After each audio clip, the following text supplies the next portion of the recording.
Assalamu alaikum students. Today we are going to solve question number 5, exercise 5.3.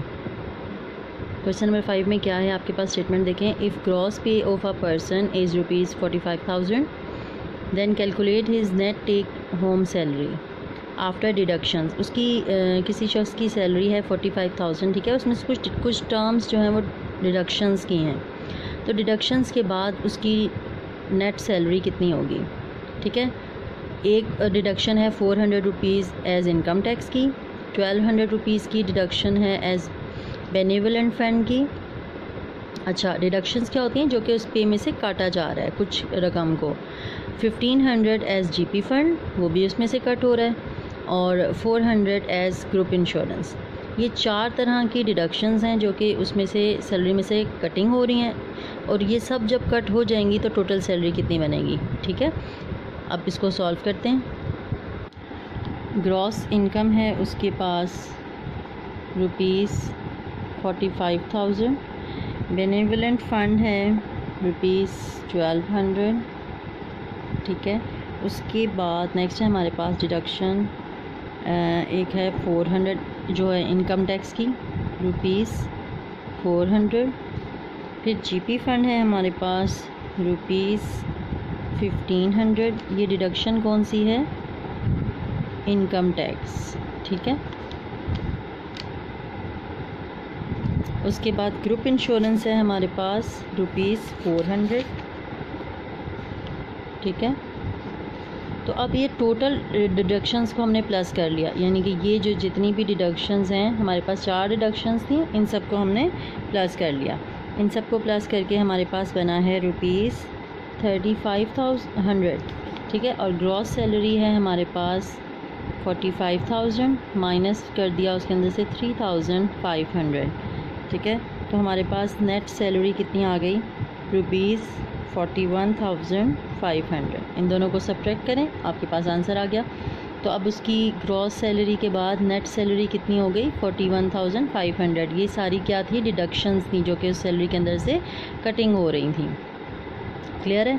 अब next हमारे पास review exercise का question number 4 है. Okay students, मैं एक बात आपको क्लियर कर दूं कि आपको जो मैं क्वेश्चंस करवा रही हूं या जिन क्वेश्चंस के जो पार्ट करवा रही हूं आपने सिर्फ वही करने हैं, ठीक है. उन्हीं की प्रैक्टिस करनी है, इसके अलावा नेक्स्ट और कोई क्वेश्चन नहीं करना अनटिल और अनलेस कि मैं आपको ख़ुद कहूँ. और क्वेश्चन नंबर 4 करते हैं रिव्यू एक्सरसाइज का.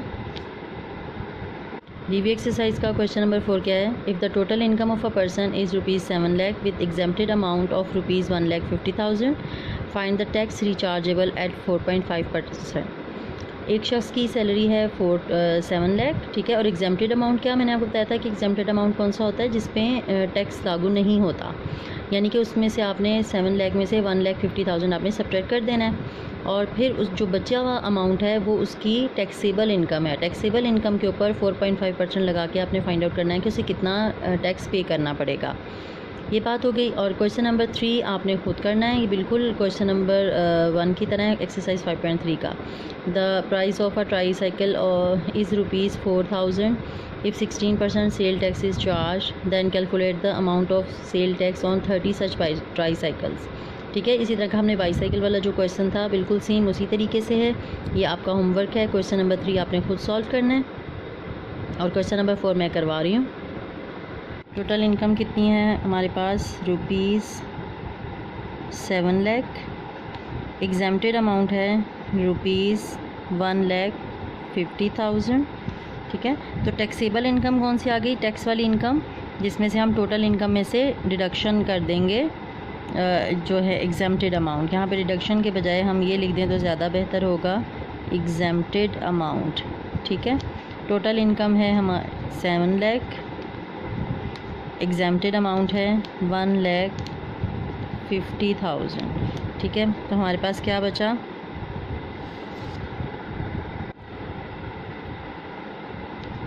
5,50,000, ठीक है. ये हमारी है टैक्सेबल इनकम, ये वाली, ठीक है. अब रेट ऑफ टैक्स कितना होता है? 4.5% हमें गिवन है. आपको पता है 4.5 आपने ऊपर लिखा, परसेंटेज का साइन हटा के नीचे 100. 4.5%. अब किसका लेना है? 4.5% आपने लेना है 5,50,000 का।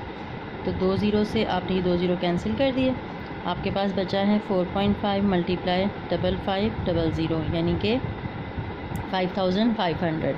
हमारे पास अमाउंट आ गया है 24,750 रुपीज़। ठीक है, ये अमाउंट ऑफ टैक्स है जो कि उसको पे करना है ₹7 लाख वाली सैलरी के ऊपर। और रिव्यू एक्सरसाइज का क्वेश्चन नंबर 3 आपका होमवर्क है, ये आपने खुद करना है। हिंट मैंने आपको दे दिया है। टेक केयर एंड अल्लाह हाफिज़।